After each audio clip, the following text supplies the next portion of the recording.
Assalamualaikum warahmatullahi wabarakatuh.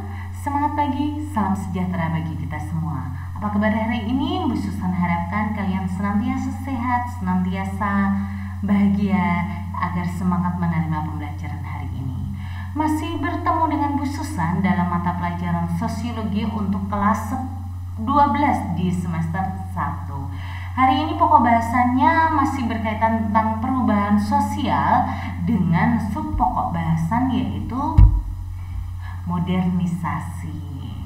Oke, sebelum kita melangkah ke modernisasi, mari kita berdoa terlebih dahulu agar belajar kita menjadi lebih lancar dan kita mendapat perlindungan dari Tuhan. Berdoa menurut agama dan kepercayaan kita masing-masing. Berdoa mulai. Cukup, terima kasih.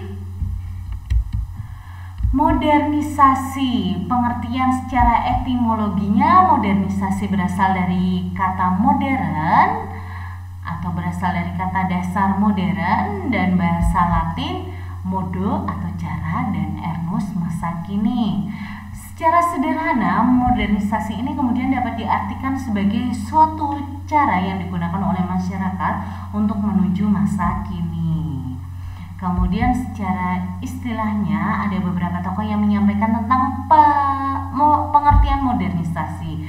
Yang pertama adalah Kunchara Ningrat yang menyatakan bahwasanya modernisasi adalah usaha untuk hidup sesuai dengan zaman dan keadaan dunia sekarang. Artinya di sini adalah penyesuaian dari apa yang dilakukan oleh manusia atau masyarakat itu untuk menyesuaikan dirinya dengan kehidupan masa sekarang.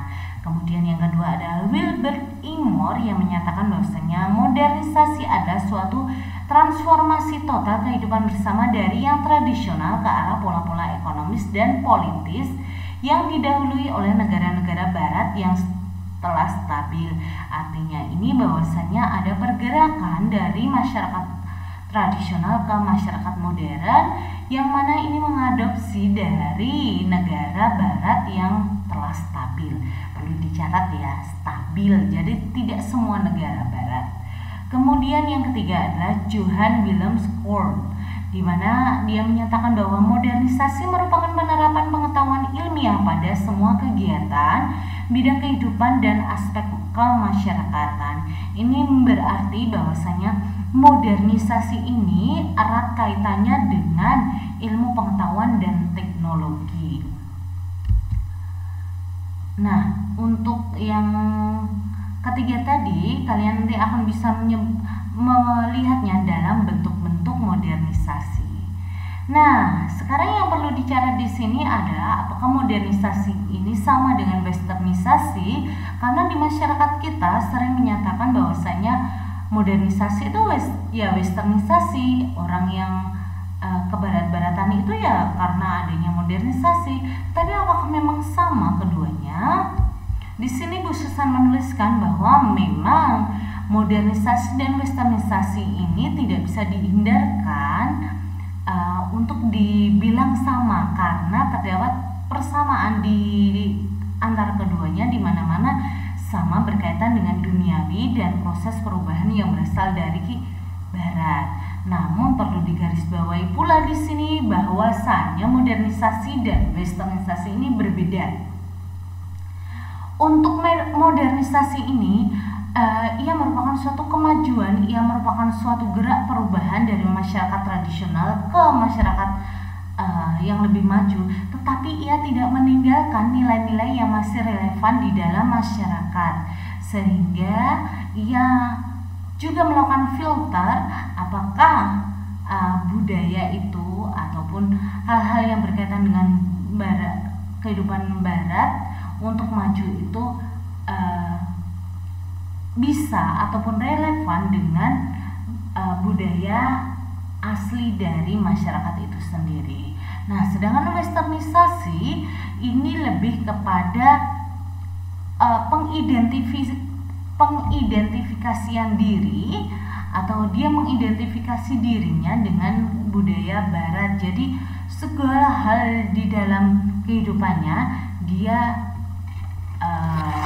hubungan dengan negara barat, misalkan saja pola hidupnya yang kemudian dia mencontoh kehidupan yang suka mabuk-mabukan, kemudian seks bebas, kemudian gaya baju yang terbuka. Nah, seperti itu. Jadi dia tidak melakukan filter terhadap budaya yang dari barat itu.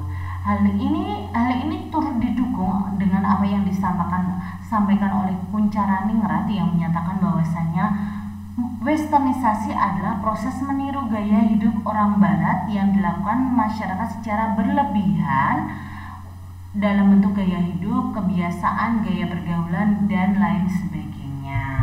Seperti itu. Nah, jadi kalau westernisasi ini terlihat ya, ini lebih ke gaya hidup, kalau modernisasi ini lebih ke umum. Jadi bukan hanya gaya hidup, tetapi kehidupan ekonominya, kehidupan teknologinya, dan sebagainya. Kemudian di sini Bu Susan menyebutkan ciri modernisasi sesuai dengan yang disampaikan oleh Samuel Huntington bahwasanya modernisasi itu merupakan proses bertahap dari tatanan hidup yang primitif menuju tatanan yang lebih maju, kemudian merupakan proses homogenisasi terwujud dalam bentuk lahirnya sebagai Amerikanisasi atau Eropanisasi, merupakan proses yang tidak bergerak mundur atau tidak dapat dihindarkan, merupakan proses progresif meskipun tidak dapat dihindari adanya dampak samping atau efek samping. Hal ini sebenarnya setara ataupun senada dengan perubahan sosial, bahwasanya modernisasi dan perubahan sosial ini dua hal yang seperti dua sisi mata uang, di mana dia juga menyebabkan efek samping, tetapi dia juga menyebabkan efek negatif yang keduanya selalu beriringan di dalam prosesnya. Kemudian merupakan proses evolusioner, di mana proses ini artinya bahwasanya modernisasi ini bergerak secara perlahan melalui suatu proses yang bertahap, sehingga hanya waktu dan sejarah yang nantinya dapat mencatat seluruh proses ini, karena prosesnya tentu bukan suatu proses yang singkat, tetapi ini panjang karena berkaitan dengan unsur penerimaan, unsur penyesuaian dari masyarakat itu sendiri. Kemudian kita akan berbicara tentang syarat modernisasi. Yang pertama adalah adanya cara berpikir ilmiah, sistem administrasi negara yang baik, sistem pengumpulan yang baik, penciptaan iklim yang menyenangkan, tingkat organisasi yang tinggi terutama disiplin diri, sentralisasi wewenang dalam perencanaan sosial yang tidak mementingkan kepentingan pribadi atau golongan. Nanti mungkin ada yang mau menyampaikan pembahasan ini, bisa. Kemudian di sini Bu Susan juga menyebutkan bahwasanya ciri manusia modern itu ada beberapa macam. Ini Bu Susan tuliskan menurut Alex Inkeles, di mana yang pertama adalah memiliki sikap hidup untuk menerima hal-hal yang baru. Ini jelas harus dimiliki oleh orang yang modern ya. Mereka harus terbuka terhadap perubahan. Bagaimana mungkin dia mau berubah? Bagaimana mungkin dia akan menjadi manusia modern kalau dia itu tidak berpikiran positif ketika ada hal-hal yang baru. Kemudian memiliki keberanian dan menyatakan pendapat serta opini. Kemudian menghargai waktu dan lebih banyak berorientasi ke masa depan daripada masa lalu. Memiliki perencanaan dan mengorganisasian, percaya diri, perhitungan. Ini kaitannya dengan nomor 9 sebenarnya, di mana mereka menjunjung tinggi suatu sikap di mana imbalan yang diterima seseorang haruslah sesuai dengan prestasinya. Apa yang dikerjakan harus ada nilai materinya. Kemudian menghargai harga hidup manusia, percaya pada ilmu pengetahuan dan teknologi, ini jelas ya.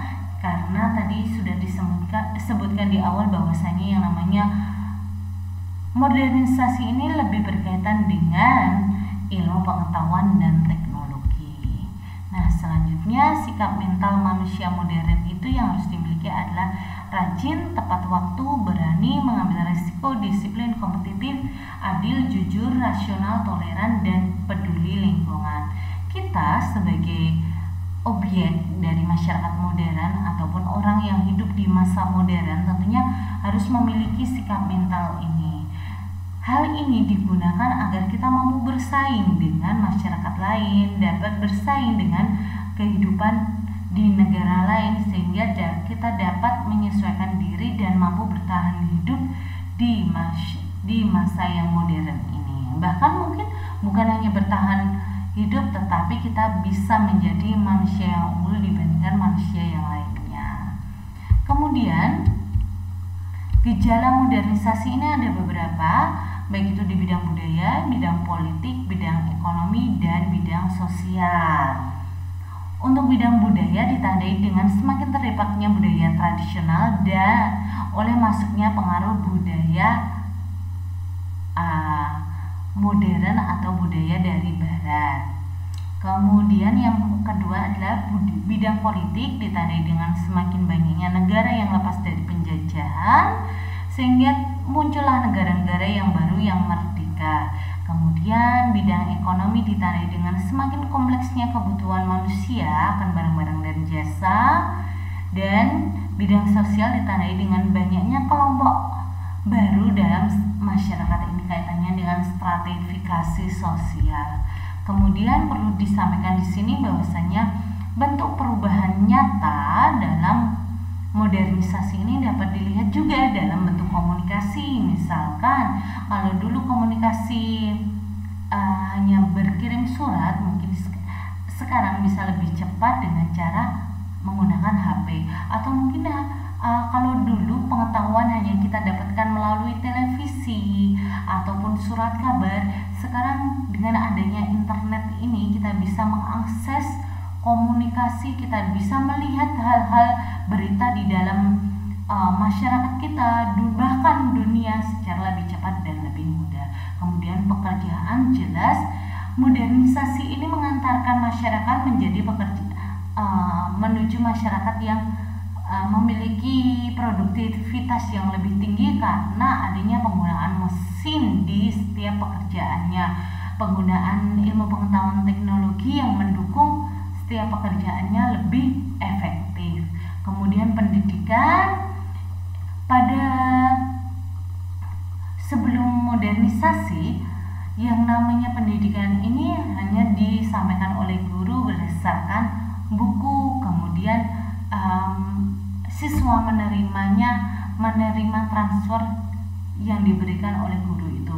Tetapi pada masa sekarang tidak hanya buku yang dapat berperan di dalam masyarakat, di dalam pendidikan, tetapi modernisasi ini mengantarkan bahwasanya ilmu itu dapat dilihat di dalam apa saja. Misalkan kita menggunakan referensi, menggunakan situs Google ataupun pencari lainnya. Nah, demikian tadi yang dapat Ibu sampaikan terkait dengan modernisasi. Harapannya kalian dapat menyerap apa yang Bu Susan sampaikan dan mengambil referensi lain sehingga nanti pembahasan kita akan lebih kompleks lagi. Oke, selamat belajar. Terima kasih untuk hari ini dan jangan lupa subscribe agar pembelajaran yang Bu Susan berikan ini dapat bermanfaat